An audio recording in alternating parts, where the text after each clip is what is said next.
What's up, guys? AceCoach704, your commish here.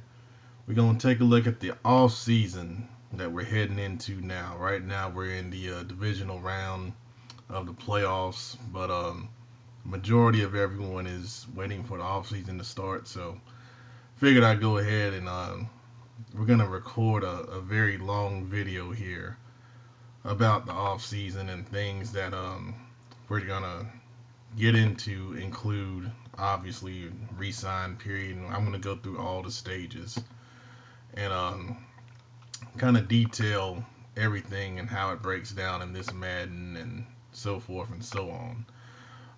But I'm kind of gonna go backwards here. We're gonna start with the draft and then we're gonna work our way back and talk about free agency, re-signs, things like that. Wanted to reveal the draft order here, and I'm gonna kind of play a little music in the background as I do this, so you guys won't fall asleep. I'm gonna give a free 7th round pick to who can tell me where that music comes from. So try to listen to my voice and don't focus on the great classic soundtrack in the background there. Alright, so the top 25 picks are pretty much settled in based off of results of the season and the playoffs. And I'm going to go through them in reverse order. The number 25 pick will be the New England Patriots. They finished 10-6 on the season, and in the divisional round, they lost to the Raiders in a good game. Obviously, they're going to be someone to be reckoned with having that kind of record, and they performed consistently well all season long. Didn't get the AFC East title, but they made it in as a wild card. That's a good season overall for them. Brady may retire, so they may look at a quarterback in the draft. Number 24 pick will go to the Washington Redskins. They did win the NFC East in a tiebreaker over the Cowboys, and they finished 12-4 on the year, which is a very good record and a very good season overall, but they lost in the wild card to the 49ers. He has not been happy with his quarterback, so that's another team that could possibly be looking for a quarterback in the draft or free agency there. Number 23, Houston Texans will have the 23rd pick in the draft. 10-6 record overall. They made the playoffs and won the AFC South. Kind of turned that team around. Had a previous owner that wasn't that active. Texans owner came in and did a great job. Has been active in the league. He's going to be very active in the offseason, is what he said already. Looking for a quarterback, among other things. So definitely probably someone you want to talk to about trades if you're looking to make moves there. Number 22 pick overall will go to the Buffalo Bills. 10-6 overall on the season. Also made the playoffs. They were the AFC East champions. Won the tiebreaker over the Patriots based off head-to-head. And they lost in the first round of the playoffs to the Chargers. So the Bills won't make the draft. He is open to trading his picks. The Bills is one of my good friends and associates. We coached football together here in Charlotte, North Carolina for a couple years. He knows what he's doing. He knows football, so he's a real good guy. He's looking to trade, so if you're looking to trade, hit him up. Number 21 pick will go to the Detroit Lions. Finished 9-6-1 on the season. That tie is what got him in the playoffs and won the NFC North over the Packers. But Lions didn't show up for his playoff game.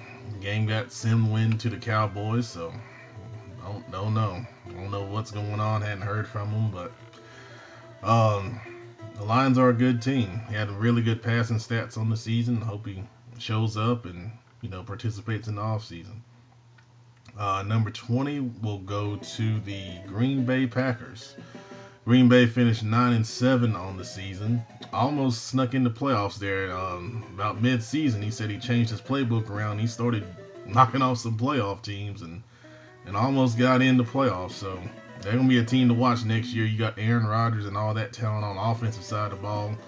Packers may look to go defense to help them out there, but he's going to be a threat to be reckoned with in the NFC.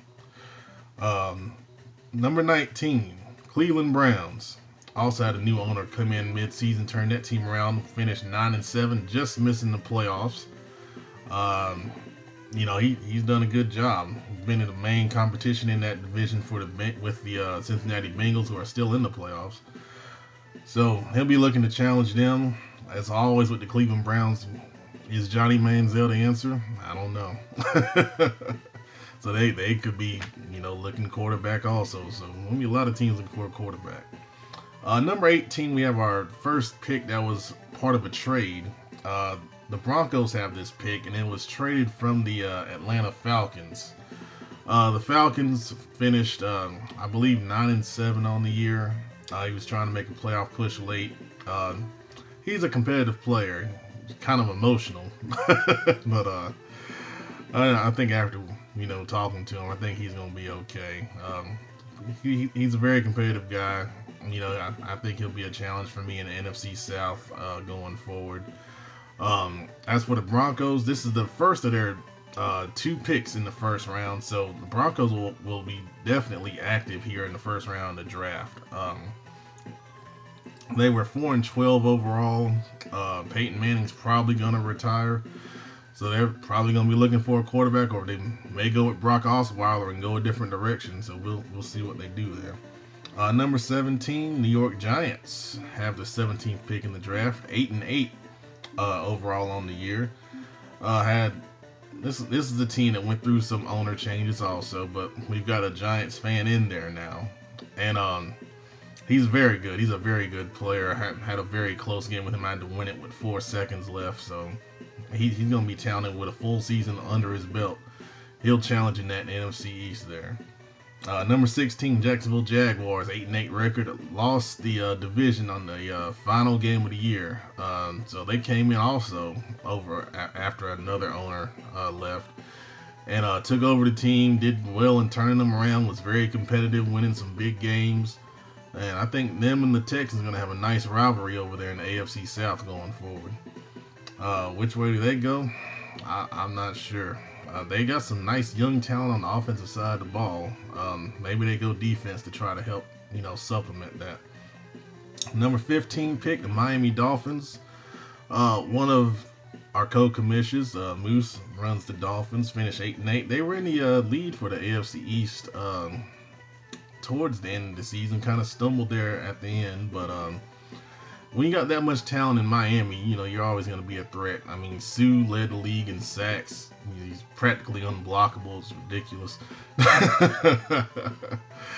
So probably the Dolphins are going to look to get a little more offensive help there, and maybe some help in the secondary also to supplement that pass rush Sue brings.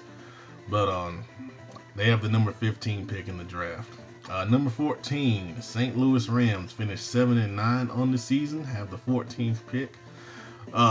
Rams made a couple of nice trades I liked, and I think they got some good talent, and they also got an extra second round pick they got from the Titans, so they're going to add some more talent to that team and really be competitive in the NFC West. You got the Cardinals and the 49ers out there that will be tough to get past, but they may sneak into a wild card next season. Now, when you got Todd Gurley, I mean, hey, you always got a chance.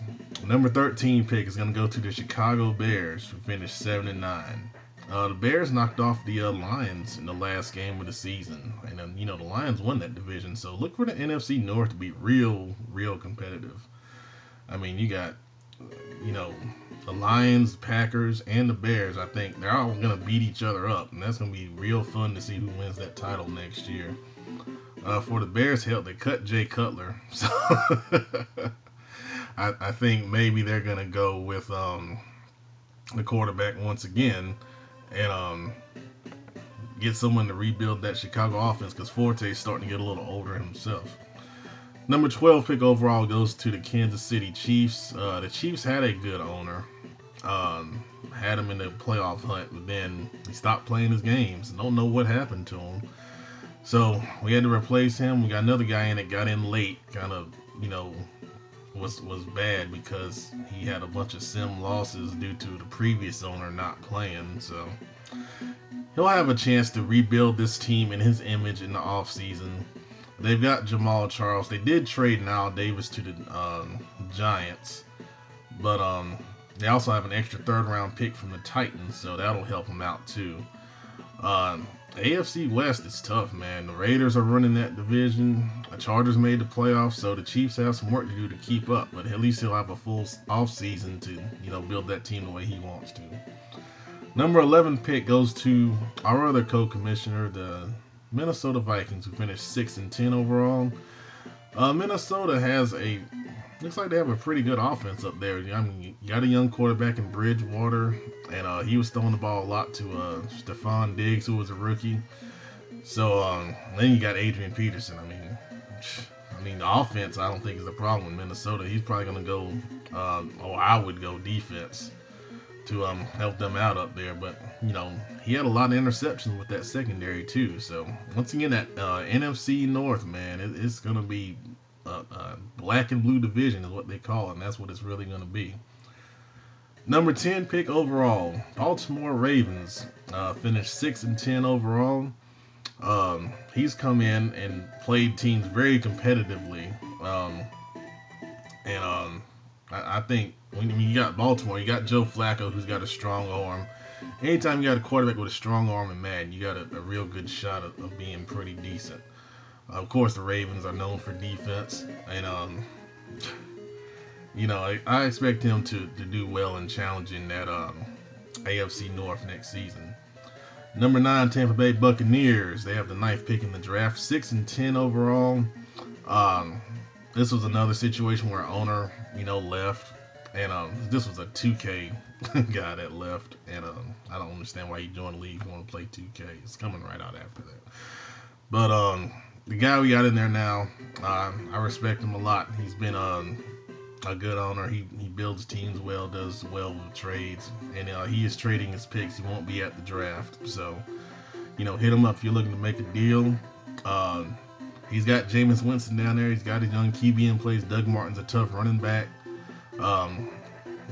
Probably gonna be looking for defense if I had to guess. So if you want those picks, man, send them some defensive help down there in Tampa Bay, but don't give them too much because I'm trying to run this division for a while. Number 8 pick in the draft goes to the Tennessee Titans, who finished 5-11. We had an owner in there before who had a good record, but he didn't play sim. He was running 4 plays basically all game long, and we had multiple complaints on him. So we got grind mode in there, and grind mode is competitive. But it's always hard when you take over a team mid-season and don't have a chance to build it the way you want to. So he's gonna have the chance to build it. He's got Mariota already in place. Dorial Green Beckham is a tough receiver. He's probably gonna be looking for a running back. I don't think Sankey's the answer there, and probably some defensive help as well. Number 7 pick overall goes to the Pittsburgh Steelers, who were 5-11. As we probably know, the previous Steelers guy was a Steelers fan, but he had other motives and desires and was not active at all, and that's why he got booted. And we have another true Pittsburgh fan in the league, as a friend of the co-commissioner Moose. We're glad to have him. And he did win a couple games going down the stretch. So in the AFC North, he'll challenge the Bengals for that title up there. And you got Big Ben in place. You got Le'Veon Bell in place. That's a hell of a talented roster up there. So expect him to be better. And the draft is only going to help them along with free agency. So that's a team to watch there in Pittsburgh. Number 6, another team to watch, Philadelphia Eagles will be having the 6th pick in the draft. The Eagles owner was in and out of town a lot this past season and missed a few games, which hurt his record. But in the games he played, he was very competitive, really good offensively. So, you look at their team, you got DeMarco Murray, you got your running back, quarterback, it's decent. Depends on what kind of offense you want to run. I'd go defense a lot if I was, him at number 6. Maybe a good linebacker, a good D lineman if they're projected that high, would be a good choice for them. Number 5, New York Jets finished 4-12 overall. The Jets have good defensive talent. Offensively, obviously, quarterback. If you don't trust Geno Smith, which I wouldn't. So that's probably another team looking for a quarterback there. In the AFC East, kind of tough to break through there with the Bills and Pats and the Dolphins being all real competitive there. But, you know, the chances there with the defensive players in place to push up there and maybe challenge for that title in the AFC East. And their second pick of the first round of Denver Broncos will be number 4 overall. So the Broncos have a real good chance here of getting the quarterback they want, being this high in the draft with 2 picks. You maybe one is quarterback and one and maybe the best defensive player available for Denver. So we already talked about them. I won't go too much more. Number 3 pick overall. Excuse me. New Orleans Saints, 3-13 overall. A lot of sim losses. You got to schedule and play your games. There's not much else I can say about that. Maybe Drew Brees will retire, and that contract will come off the books to help them financially. But if Brees doesn't retire, you know, the Saints really need defensive help. You know, looking at their roster overall, they're just not good defensively. And after a trade that was made with the Redskins, they picked up an extra 5th from the Skins, but they gave up an extra 2nd to the Redskins in that trade. So, you know, the Saints got some work to do there. Number 2, the Indianapolis Colts, 3-13 overall. We had some issues finding a real good Colts owner. I think we have a real good one now. He's been active and really wants to build the team his own way. He's very excited about the offseason. He actually has that pick on the block. He said it was number 3, but it ends up being number 2 based on tiebreakers with the Saints. So he's looking to trade at number 2 pick. So, you know, if you're interested, guys, hit him up. He's looking to be active, make deals, and improve that team the way he wants to. You got Andrew Luck, you got Philip Dorsett, T.Y. Hilton, tons of offensive talent there. So I'm sure he's looking for some defense or extra picks to help that defense out. And number 1 pick overall goes to the Seattle Seahawks. Old school, another Charlatan. He missed some games with things going on. Still kind of learning Madden 16. They were 1-15 overall. But you got all that talent in Seattle. The number 1 pick, man. That's just going to make them even stronger. You know, which way do you go? I'm not sure. Our offensive line is not great. Do you take a lineman number 1 overall? If he's out of this world, I would. I don't think you go defense with them. I think they're going to be pretty much a team where you maybe a good receiver. That's where I'd go. A real threat to go along with Jimmy Graham. So that's where I'd go if I was Seattle, but I'm not sure which way he's going to go yet. But I'm going to split this video up because it's a lot longer than I thought it would be. And we're going to break this a draft video. I'm going to run through the other draft picks here that were traded. Little recap. The Chiefs get an extra 3rd from the Titans. The Broncos got an extra 1st and a 4th rounder from the Falcons in the trade. The Falcons got an extra 3rd rounder from the Broncos in the trade. Rams got an extra 2nd rounder from the Titans in the trade. And like I said earlier, the Redskins got an extra 2nd from the Saints. And the Saints got an extra 5th rounder from the Redskins. Those are all the traded picks. There weren't many because we had the trade committee in place in the first season. Trade committee's going away. I feel like we've got a pretty good group of guys. You can make your own decisions, make your own deals, build the team the way you want to. Now, if we have a suspicion of a collusion type of trade that's really unfair, myself or the co-commissioners will step in and we're going to question it, and it may get reversed. If we reverse a trade, we'll clear cap penalties as a result. That may have happened in that trade situation. But as long as the trades are fair, you know, we're going to let it go. We're not going to step in. So that's the draft look there. Another video is going to come talking about re-sign period, free agency, scouting, all that stuff. So I'll go ahead and post this one now. Start working on the next one about the re-sign and all free agency and all that. Thanks for watching, guys.